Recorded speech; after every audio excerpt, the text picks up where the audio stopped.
এই মাত্র একটা গ্রোসারি স্টোর কিনে ফেলেছি যেখানে এত খাবার আছে যা দিয়ে গোটা একটা শহরকে খাওয়ানো যেতে পারে। আর তারপর আমি ডিসাইড করলাম একজন র্যান্ডম লোককে এখানে আমি বন্দি করে দেব।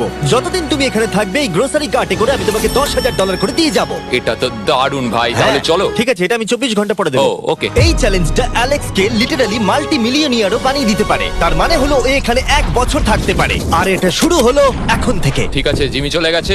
আমার তো এখান থেকে যেতেই ইচ্ছা করছে না। আমি গোটা বছর কাটিয়ে দিতে পারি এখানে। চলো কিছু শপিং করা যাক। আর যদি অ্যালেক্স রেড লাইনটাকে ক্রস করে, যেটা আমরা গ্রোসারি স্টোরের চারপাশে লাগিয়ে দিয়েছি, তাহলে চ্যালেঞ্জটা শেষ হয়ে যাবে আর ও জেতা টাকা নিয়ে বাড়ি চলে যেতে পারবে। আর এটা জানার জন্য যে ও ভিতরে কি করছে, আমরা গ্রোসারি স্টোরের প্রতিটা কোণে কোণে একটা করে ক্যামেরা লাগিয়ে দিয়েছি। প্রথম রাতে আমি ভাবছি এই স্টেকটা খেয়ে নেবো। আমার মনে হয় এখানটা বেশ বাড়ি বাড়ি মনে হচ্ছে। গ্রসারি স্টোরের এই কোনটা বেশ ভালো। আমি যদি এরকম খাবার প্রত্যেক রাতে পাই, আমি এখানে গোটা বছর কাটিয়ে দিতে রাজি। প্রথম রাত কমপ্লিট, কাল সকালে দেখা হচ্ছে। এখন 24 ঘন্টা হয়ে গেছে আর আমি